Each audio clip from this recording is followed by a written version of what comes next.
Good morning. Hope you've got a good cup of coffee with you and your Wednesday is off to a good start.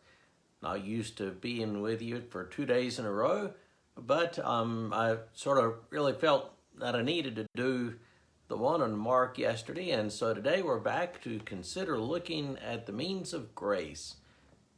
If you remember back around the beginning of July, we did a couple of weeks where we were looking at communion, and communion is always regarded as like the chief of the means of grace.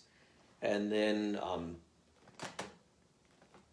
we looked at the searching of scriptures as a means of grace. And then today, prayer. Prayer as a means of grace. Means of grace being those things that we can do which enable us to encounter God. Those things that we can do that strengthen our faith. These are practices which we should do repeatedly, which we should do as often as possible. So today, prayer is a means of grace. Throughout the Bible, people have prayed. Throughout the Bible, the faithful have prayed to God. We find that in the Old Testament, in the New Testament, over and over and over again. When it was maybe 10 or 12 years ago, Bruce Wilkinson made $1 gazillion in his little book, The Prayer of Jabez. And it found an obscure prayer early in the Old Testament and turned it into a book, The Prayer of Jabez. But I can do better than that for a prayer from the Old Testament. This is King Hezekiah's prayer, and we find it in 2 Kings 19. And I love this as a model of prayer.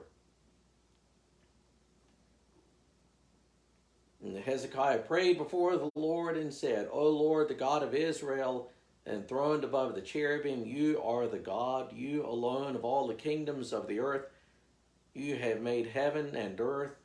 Incline your ear, O Lord, and hear. Open your eyes, O Lord, and see, and hear the words of Sennacherib, which he has sent to mock the living God. Truly, O Lord, the kings of Assyria have laid waste to the nations and their lands, and have cast their gods into the fire, for they were not gods, but the works of men's hands, wood and stone.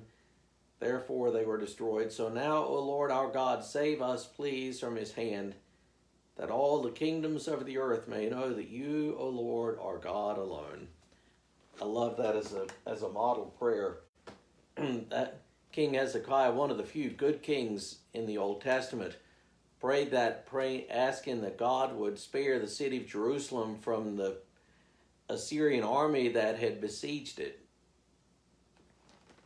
When we get to the New Testament, we find Jesus praying numerous times, particularly in the Gospel of Mark, which we are about to get into this coming Sunday. Jesus gets away from the crowd. He's like busy from morning till night, healing everybody and their mother, brother, and cousin. And while people are still clamoring for him, he gets out. He gets out into the hillside, into the country, and he prays. Gets away from everybody so he can commune with his Father. Jesus teaches his disciples how to pray, and we know this. Most every church will recite this or a version of it every Sunday. Our Father who art in heaven, hallowed be thy name. Thy kingdom come, thy will be done on earth as it is in heaven, etc., etc. If you go to John chapter 16, we find what is called Jesus' high priestly prayer. Jesus is gathered with his disciples in the upper room, and he prays specifically for them that God would hold them together and preserve them. And then at the end of that, he prays for those who will come along after them, meaning essentially us.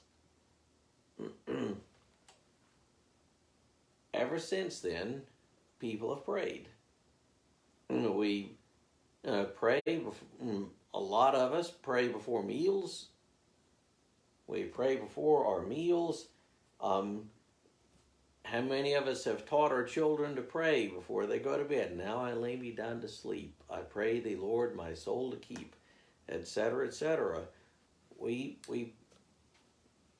at least outwardly, prayer is something that many of us do. Now, Christianity is commonly referred to as a relationship. In fact, there's a saying, I don't really agree with it, but there is a saying that Christianity is relationship and not religion. I would say that it is both. But we talk about Christianity being a relationship with God. It is a relationship with God through Jesus Christ. Well, how many relationships work well without communication? How many relationships work well without communication? If you have family members, if you're married, how well does that marriage work if you never talk with your husband or your wife? It doesn't. With friendships, how well does that work if you never communicate? If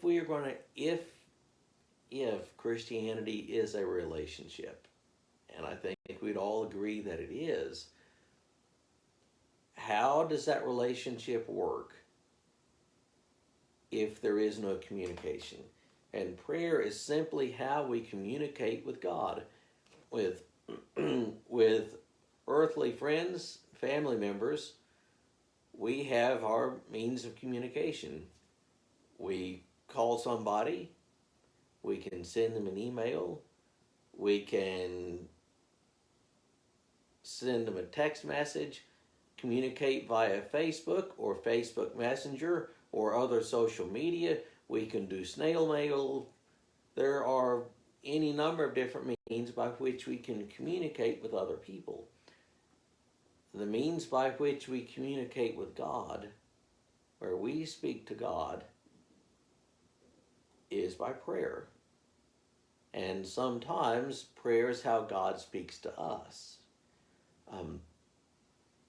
And sometimes as a result of prayer, what happens is not so much that we change God's mind on this or that, but rather as a result of prayer, we are changed in how we look at a particular situation, a particular scenario. So how often do you pray? So just think about that. How often do you pray? And how long do you pray? How often do you pray? And how long do you pray? And that's important. How can we cannot claim that Christianity is a relationship if we don't act like it is a relationship that needs to be fostered by communication.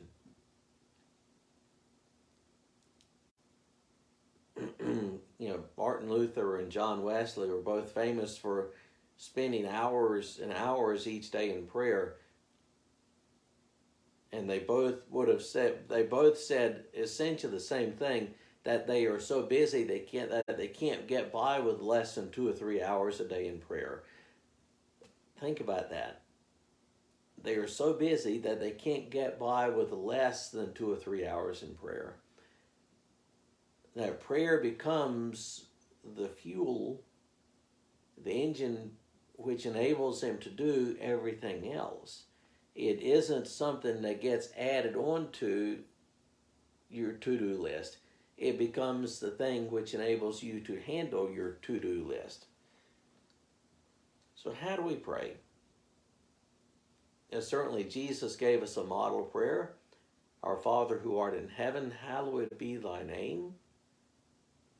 There's a model prayer that Jesus gave us. Some other things that are pretty basic. Nuts and bolts. How do we pray? The first thing is that our posture doesn't matter. The posture that we assume when we pray isn't etched in stone. It's not prescribed in the Bible. Typically now when we pray with our head bowed and our eyes closed. Sometimes people kneel in prayer, and that's good. There's nothing wrong with that.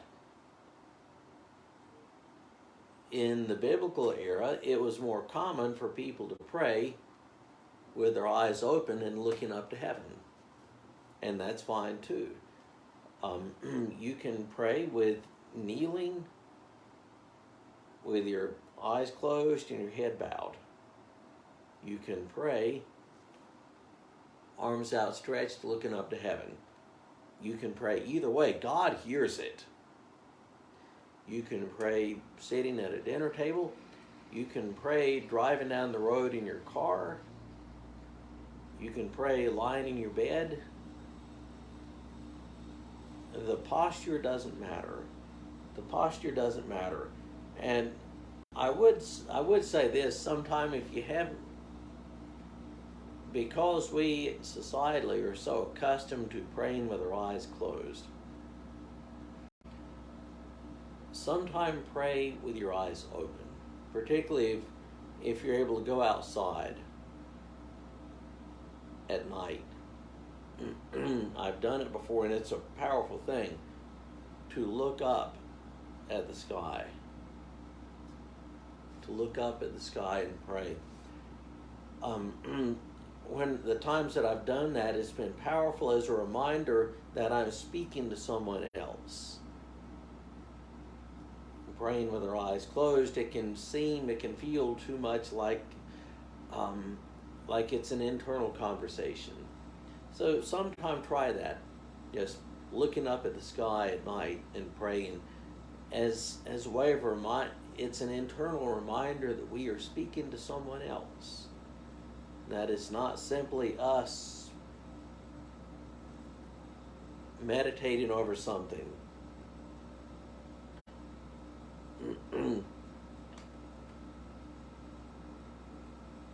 So what should be the content of our prayers?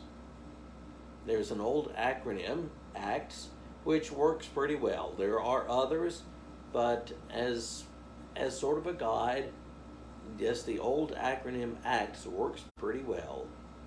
Adoration, confession, thanksgiving, and supplication. Like I said, there are others, but you can't go wrong with simply ACTS. Adoration, confession, thanksgiving, and supplication. And they don't necessarily need to be in that order, but that is a good order to use. And by those are elements that need to be present in a prayer. Part of prayer is adoration. We just recognizing how great God is. And confession, we acknowledge that we aren't so great. We acknowledge and confess our own sins. In thanksgiving, we thank God for all that He's given to us. And then supplication, meaning that we pray for whatever our needs are. You don't necessarily need to do them in that order, but it works pretty well. If you were noticing the prayer that I prayed earlier, King Hezekiah's prayer, he began with recognizing how great God is. Oh, God who is the God of Israel, enthroned between the cherubim. When you begin with a statement of how great and transcendent God is, then the stuff that is around us tends to fall into place. You begin with how great God is, and we get a better perspective for how to view the problems that we see around us. So in other words, we begin by a statement of how great God is. And when we get to our supplication and our particular needs, then in essence we are introducing the needs that we have to the God of the universe. So prayer is how we communicate with God. You cannot pray too much. You simply cannot pray too much. And, legalism is never good in the Christian faith, but it is pretty hard to be a good Christian without praying. You simply can't do it. You can't be married without communicating. You can't have friends without communicating. If we're going to have a relationship with God, we've got to pray. Jesus has given us a model prayer. We have the example of saints and apostles and prophets in the Bible, and we have the example of countless and innumerable saints from that era all the way to now. So we pray. We pray. We can pray driving down the road. We can pray in our beds at night. We can pray at the dinner table. We can pray outside looking up to the heavens. But above all, we must pray. We pray often.